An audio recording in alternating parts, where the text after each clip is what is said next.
Hola, buenas tardes. Hoy empezamos otra vez el curso de La Hora de Sueiro. Es el primer programa que hago este año y tengo el placer de encontrar a un gran amigo, Joan Francesc Pont, que la presentación para mí es muy fácil. Es un genio. Ya está. Es doctor en Derecho, abogado, catedrático de la universidad y últimamente se le ha dado por escribir. Y escribe libros y no de derecho, sino... Bueno, siempre he escrito libros, lo que pasa es que eran Sí, de pero de derecho. derecho. Exacto, esto sí. Y ahora ya te has tirado por la literatura. Mm. Bueno, pues Joan Francesc Pont, buenas tardes. Buenas tardes.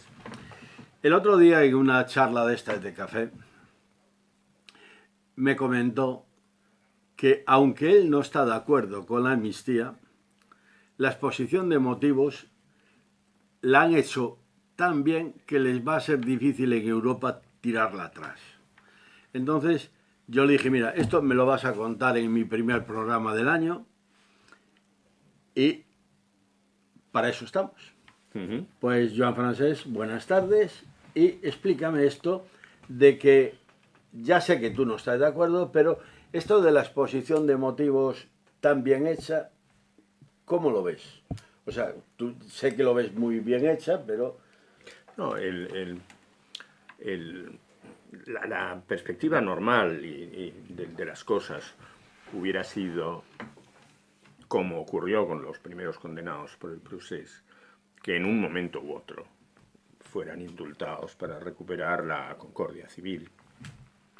Ahora, por circunstancias ajenas al devenir normal de las cosas, que es la necesidad de obtener una determinada mayoría parlamentaria, se ha recurrido a una fórmula extraordinaria, que es la de la amnistía, a una solución que creo que no es la buena solución, porque no es reparadora de lo que aquellos hechos supusieron. Pero tengo que confesar, como te comentaba el otro día, que la lectura de la exposición de motivos de la ley me sorprendió porque creo que sigue un camino acertado. ¿Cómo se iba a justificar algo tan poco corriente como es una amnistía? Pues se justifica recurriendo al esquema de la teoría general del derecho y recordándonos que hay unas normas generales que obligan a todos, unas normas especiales que se hacen para un sector concreto de la sociedad que las necesita, por ejemplo, las personas con discapacidad o los internos en un establecimiento penitenciario o los funcionarios.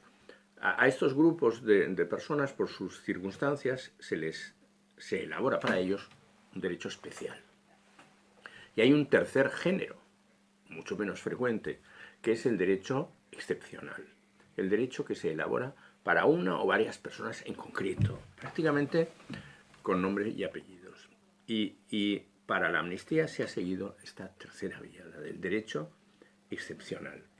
Y se describe con estas palabras, recurriendo a estos conceptos, se circunscriben los efectos de la amnistía a un número determinado de personas que no puede crecer con el tiempo, a un periodo concreto de nuestra historia y por tanto es realmente una norma para unas personas.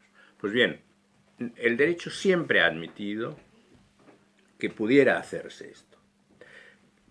Por tanto, no habrá probablemente tacha de inconstitucionalidad por haber dictado una ley de amnistía. Otra cosa es si el contenido de la ley merece uno u otro comentario, o si estas últimas enmiendas que se están discutiendo, el hecho mismo que se estén discutiendo significa que la gente tiene opiniones contradictorias sobre el tema. Y el hecho mismo de que se esté negociando significa que hay intereses contrapuestos. Pero nos hemos centrado en aquella idea, ¿no? ¿Admitía nuestro derecho una norma como esta? Mi respuesta es sí, lo admite por la vía del derecho excepcional, que en todo caso no es una vía gratuita, hay que justificar que se requiere este derecho excepcional, pero si se hace, como intenta hacerlo la exposición de motivos, entonces hay un camino estrecho, pero abierto. Pero el camino abierto, digamos, a ver, porque los que estamos en la calle y no sabemos derecho,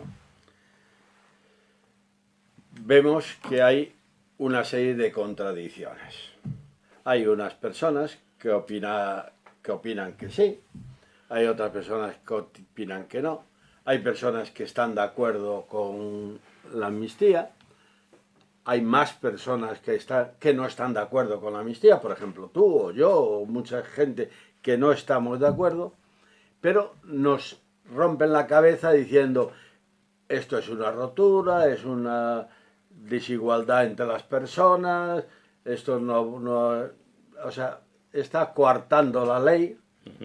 Entonces, claro, esto nos lleva a un camino de confusionismo. Bueno, yo creo, para mí, mi mensaje es que hay que desdramatizar. Es decir, el otorgamiento de la amnistía no rompe España ni se carga nuestro ordenamiento jurídico, sino que es una alternativa excepcional que no debería volver a ocurrir, que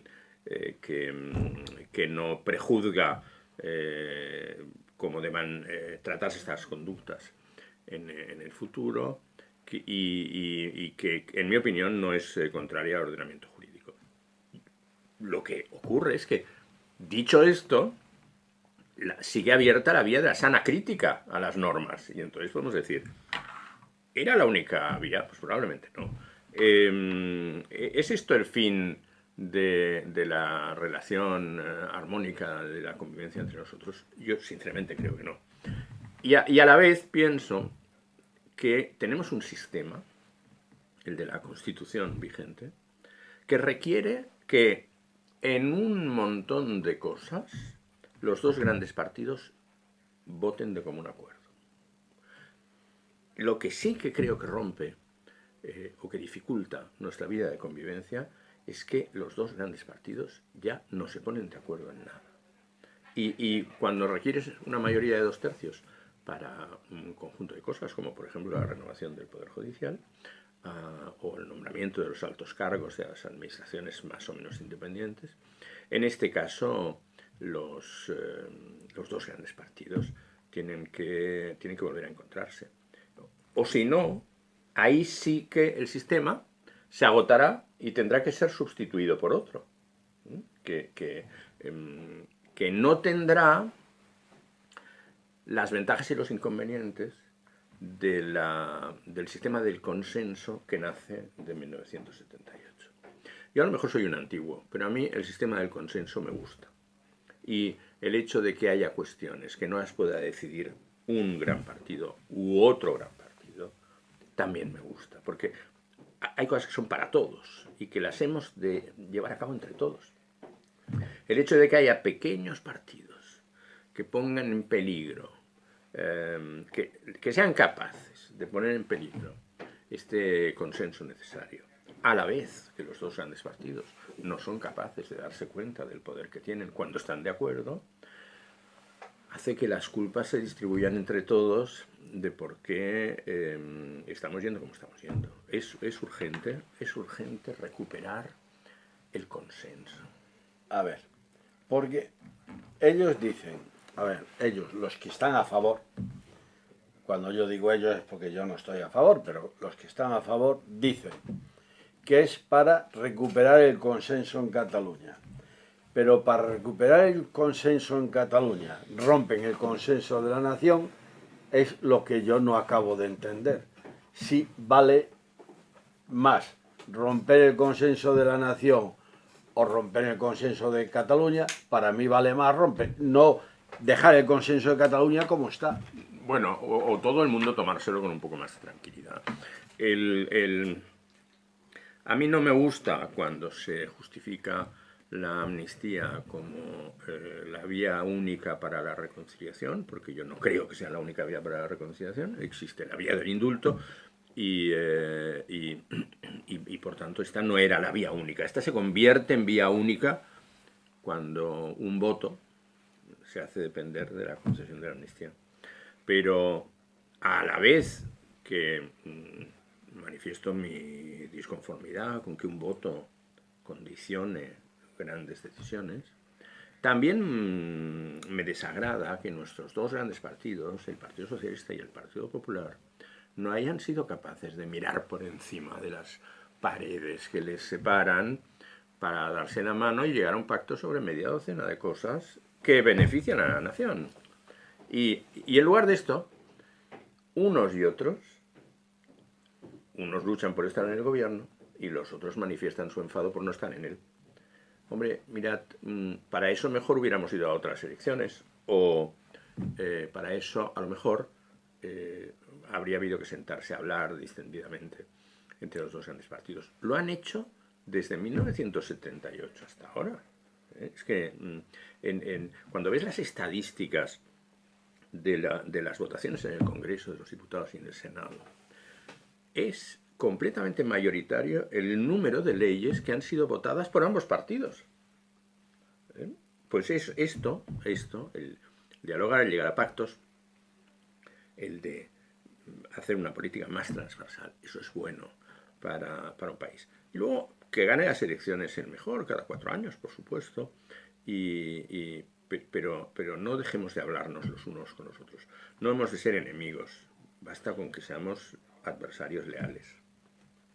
O sea, en definitiva, que esto tendría que haber sido un tema de sentarse a hablar entre los dos grandes partidos. Claro, y valorar que ambos partidos, a lo largo de estos años, han hecho cosas que antes habían dicho que no iban a hacer, o si lo quieres mirar desde otro lado, han anunciado cosas que luego se han olvidado de hacer. Que nadie está libre de pecado. Y que por tanto, llevar las cosas al extremo de los enfrentamientos insalvables es malo. Es malo. Hay que, no sé, por ponerte un ejemplo, pero luego no me cojas la palabra. Habría temas que habría que resolverlos en 3 meses y que si no se resolvieran en 3 meses habría que resolverlos aquella última noche.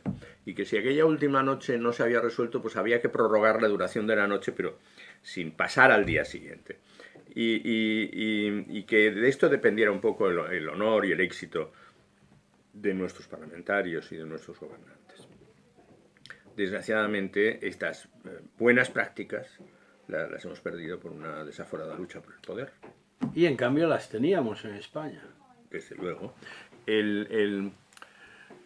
Yo, cuando tenía 18 años, o 20, en el 77, no era un especial partidario del presidente Adolfo Suárez. Pero luego, estudiando la historia, revisando lo que hizo, leyendo a Fernando Onega, que era su consejero áulico que estaba al lado, que escribió muchos de sus discursos, he entendido que Adolfo Suárez fue capaz de hacer sacrificios importantes sobre su propia visión del mundo para construir consenso, y que ese consenso supuso legalizar todos los partidos políticos, unos antes y otros después de las elecciones del 77, pero todos al final. Supuso que la primera legislatura no fuera la del 77-79, esta fue la legislatura constituyente. La primera fue 79-83. Todo aquello ni lo habíamos soñado antes de 1977. Y Adolfo Suárez lo hizo posible. Yo creo que la historia se lo reconoce, y yo se lo reconozco ahora personalmente, confesando el desacuerdo en aquellos momentos. Y creo que esta es la vía. Esta es la vía. De la superación de muchas cosas, de la superación de de la desconfianza entre unos españoles y otros, de la superación del miedo y de la superación del silencio que caracterizan nuestros años 70, la primera parte. Sí, pero Adolfo Suárez tuvo la buena visión de no dar suficientemente fuerza a una serie de partidos para que no hubiera roturas. No, bueno, no. El sistema electoral es sustancialmente el mismo. Lo que ocurre es que los expertos que hicieron el sistema electoral pensaron que con ese sistema siempre habría un primer gran partido que estaba previsto que fuera la UCD y un segundo gran partido que estaba previsto que estuviera en la oposición muchos años, que era el Partido Socialista. Luego las cosas no fueron así. La UCD se autodestruyó, Congreso de Palma de Mallorca. El papel de la UCD lo heredó el Partido Popular, que se transforma para ocupar una buena parte del centro. El papel de primer gran partido de España lo ocupa entre 1982 y 1996 el Partido Socialista. Es decir, que las cosas no ocurren como don Adolfo previó, pero sí que el mecanismo es el que nace del sistema electoral, de las circunscripciones pequeñas de 4 diputados, que son la mayoría, de un sistema proporcional aplicado sobre distritos pequeños que genera un sistema que tiende a ser mayoritario. Y todo esto es un poco complicado de explicar y de entender, pero este es el resultado. Un porcentaje alrededor del 30-35% te da la posibilidad de gobernar. Y solo en los últimos 10 años el sistema falla porque los dos grandes partidos pierden electores a la derecha y a la izquierda, es lo que se llama la aparición de Vox, por un lado resta escaños al Partido Popular, la aparición de Podemos y ahora de Sumar resta escaños al Partido Socialista por el otro lado, la aparición de Ciudadanos como una opción de nueva política, todo esto al fraccionar el Parlamento hace muy difícil la mayoría de los acuerdos entre dos partidos. Lo que tenía que haber ocurrido es que se hubiera sustituido los acuerdos entre dos por acuerdos entre 5 y el sistema hubiera seguido funcionando. Pero nadie lo pensó. Todo el mundo quería asomar la cabeza y sustituir al otro. Y eso es lo que hemos hecho mal en nuestro sistema proporcional. Cuando realmente se genera una pluralidad de representaciones, entonces no nos gusta jugar con ella. Y lo que queremos es aniquilarlos a todos. Y por último, aparecen los partidos, por llamarles de alguna manera, periféricos, que juegan en otra liga, pero que en momentos determinados son decisivos. El ejemplo más sorprendente, Coalición Canaria, que influye sobre todos los gobiernos.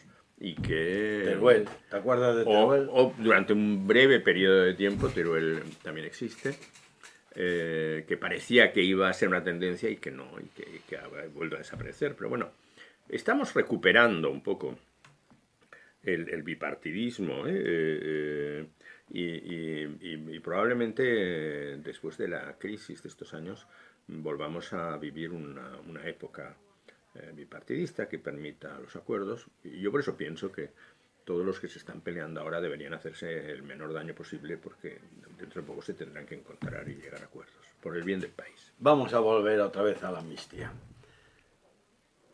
¿Se puede dar marcha atrás una vez concedida? Bueno, una vez se aprueba una ley, esa ley entra en vigor y solo podría anularla el Tribunal Constitucional o un tribunal o el Tribunal Europeo.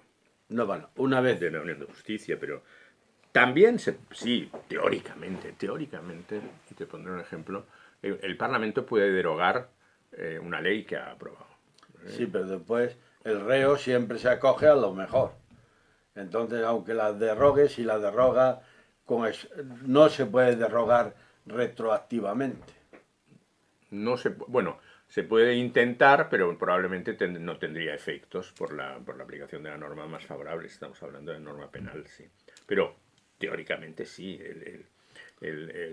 La Asamblea de Madrid en los 80 aprobó un recargo sobre el IRPF para los madrileños y hubo tal grado de protesta que en pocos meses se desdijo a sí mismo y derogó aquella ley. Y luego, cuando 4 o 5 años después aquello llegó al Tribunal Constitucional, el Constitucional dijo que el recargo de Madrid era perfectamente constitucional. Lo que era insoportable para los madrileños. Y este ejemplo nos sirve para diferenciar entre aquello que es contrario a la Constitución y aquello que simplemente no nos gusta o es malo. Bueno, pues estamos en un supuesto que, en mi opinión, ya no es contrario a la Constitución, tal y como se ha construido, pero sobre el que, evidentemente, cada uno puede sostener la opinión de si es conveniente o no. Y la amnistía va un poquito, o un poco, o un mucho, no lo sé, por eso te lo pregunto, contra la legislación y los legisladores. No, la amnistía es un fruto del trabajo del legislador, es el legislador quien lo va a votar. La amnistía, en mi opinión, forma parte de la autonomía del legislador. Y por tanto, si en un momento determinado el legislador considera que las circunstancias del tiempo en que vivimos requiere una u otra medida, el legislador es libre de adoptarla. Lo que el legislador ha de intentar es equivocarse lo menos posible. Y en los últimos tiempos el legislador ha ido equivocándose en cosas que luego han producido un efecto contrario al que se pretendía.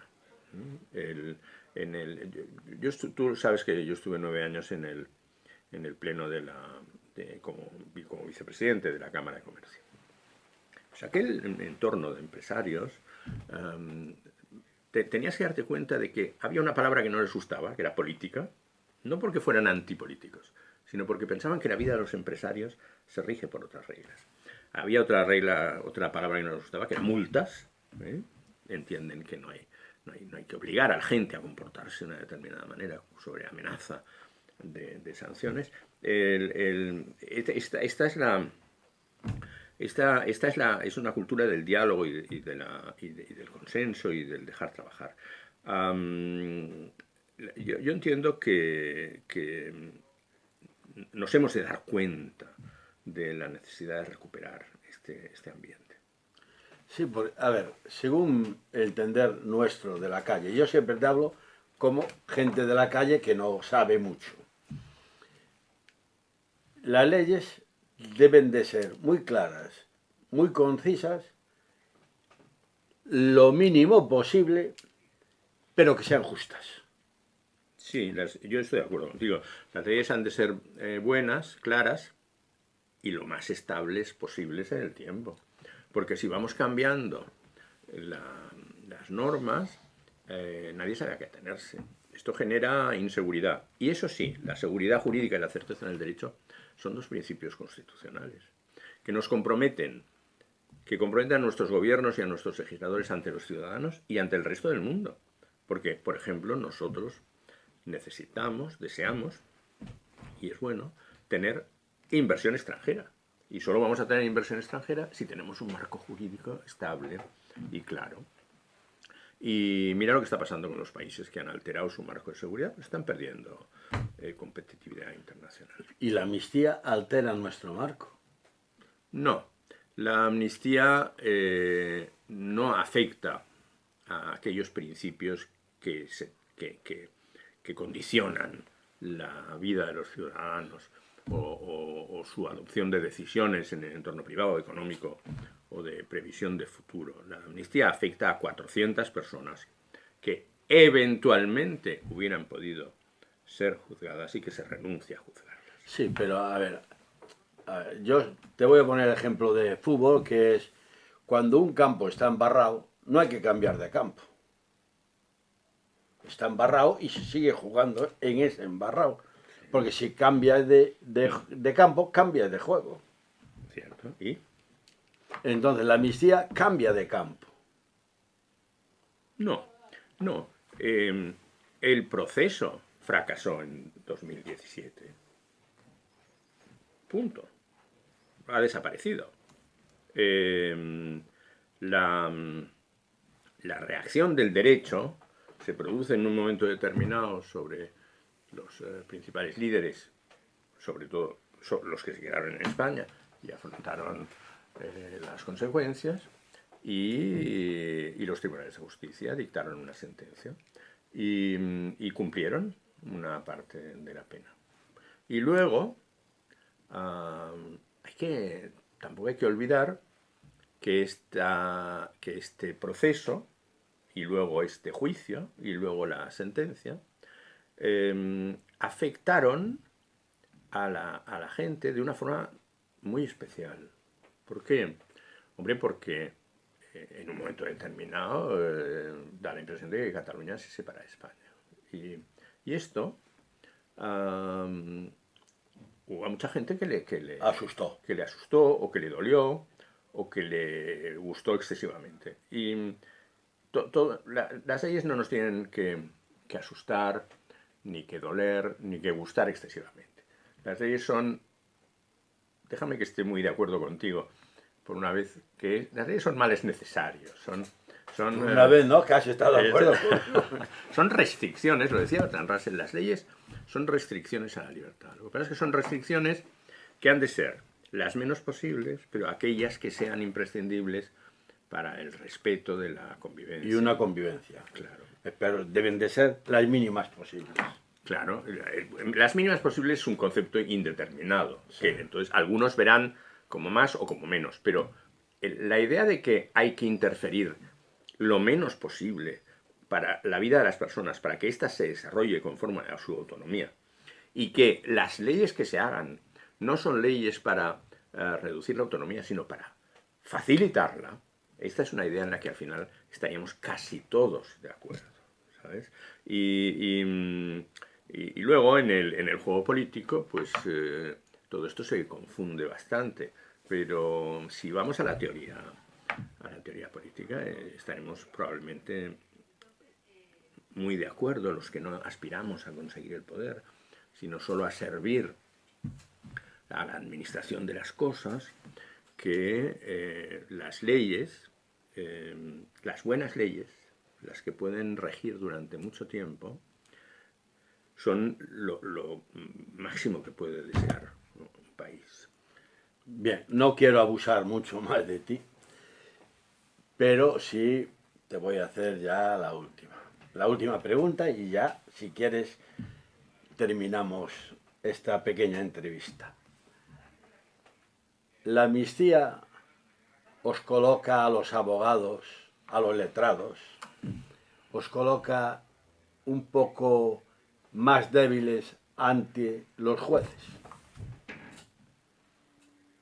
No. La amnistía, insisto, como ley excepcional que afecta a 400 personas, afecta estos supuestos. El resto de la vida económica, jurídica, judicial, sigue igual. La mayor parte de los temas que están hoy ante los tribunales no se verán afectados por la ley de amnistía. Si un vecino se ha peleado con otro por una pared que se ha caído, si un contribuyente está en desacuerdo con la liquidación tributaria que le han hecho, si alguien tiene que ser juzgado por una conducta deleznable que el Código Penal condena, todo esto va a seguir ocurriendo. La amnistía es un supuesto excepcional para un momento excepcional que va a ser olvidado en poco tiempo. Y como han sido olvidados los indultos, fíjate, ya nadie habla de los indultos, y aquel día parecía que se acababa el mundo. Sí. Pues tampoco nadie hablará de la amnistía dentro de un tiempo. Y yo espero que recuperemos el noble arte de la política y del gobierno de administrar las discrepancias. Pero ¿no ves un poco debilitado el poder de los jueces? No, el poder de los jueces sigue siendo el mismo. Lo que ocurre es que en una cuestión concreta, una mayoría escasa del Parlamento ha decidido que no exista acción penal. Bueno, pues si esto hubiera ocurrido con un delito que hubieran cometido 1 millón de personas, sería un horror.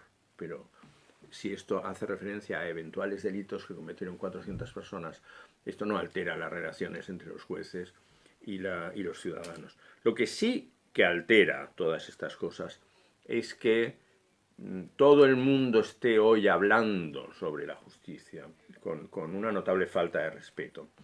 Tanto los que defienden una cosa como los que defienden la contraria. La justicia debe ser respetada. Y la justicia, a su vez, está para administrar las leyes. Por tanto, quien hace las leyes es competente y los jueces luego tienen que aplicarlas. No puede ser que las leyes las hagan los jueces o que los jueces quieran influir en la redacción de las leyes más allá de lo que la sabiduría de su arte les permite, que es ofrecer sus opiniones, sus dictámenes, la participación en el Consejo de Estado. El Consejo de Estado a mí me parece un órgano extraordinariamente importante que uno y otro partido se han saltado en ocasiones con triquiñuelas diversas, como hacer llegar propuestas de verdaderas nuevas leyes a través del Senado para que no haya dictamen del Consejo de Estado. Esto no es jugar limpio, pero nadie está libre. Y a mí, si en mi vida me hubiera gustado ocupar un cargo de servicio a mi país más allá de los que he ocupado en la universidad, me hubiera gustado estar en el Consejo de Estado. ¿Por qué? Porque es tu opinión jurídica, es lo que tú sabes, lo que has estudiado, lo que puedes estudiar, que pones al servicio de los demás. Pero no decides tú, luego decide el legislador. Y luego lo aplican los jueces. No hay que cambiar las cosas. Y yo creo que tampoco hay que ponerse excesivamente nervioso. Hay algunos protagonistas de nuestra vida pública actual que ven el mundo desde un único color. Es un error. Y hay que intentar ver el mundo con unas gafas polícromas que nos permitan descender a los matices. Solo cuando volvamos a entender y a dialogar sobre los matices volveremos a construir la paz social. Bueno, otra más es que estando contigo me salen las preguntas solas. Tú has oído una famosa frase que dijo un jurista, que decía que las togas hay que mancharlas con el polvo del camino. ¿Qué te parece esa frase? Bueno, no la había oído, pero si lo que queremos decir es que el derecho de laboratorio y la praxis judicial o profesional de laboratorio puede correr el peligro de alejarse de la realidad, es evidente que es así. Pero esto ya me lo explicaba mi padre, me dijo, salí de la facultad de Derecho y no sabía, al entrar en una sala, si me tenía que sentar a la derecha o a la izquierda.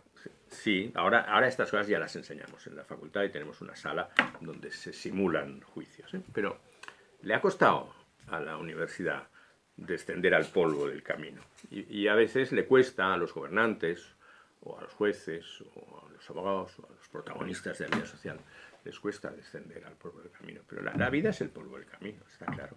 ¿Sí? Sí. Bueno, pues, Jean-Francesc, muchas gracias, pero lo que sí es que le digas a mis oyentes una despedida que le dé un poco de ánimo de todo este proceso que estamos viviendo. Miren, hay suficientes motivos para el pesimismo en el futuro del mundo. Y sin ir más lejos, las guerras que tenemos tan cerca, de las que no somos completamente inocentes, ponen de manifiesto que hay todavía muchas batallas que ganar para construir un mundo en paz.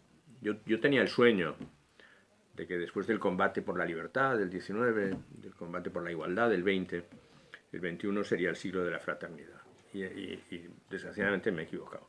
Está siendo el siglo del odio y del enfrentamiento. De etnias que no se pueden ver, de pueblos que no se pueden ver, de personas que no se pueden ver. Hay que dotarse de una sonrisa que nos permita mirar al otro. Y cuando descubramos lo que hay en los ojos del otro, descubriremos que se parece mucho a lo que hay en nuestros ojos. Y empezaremos a construir un mundo mejor. Gracias, Jean-Francesc. Gracias a ti, Santi.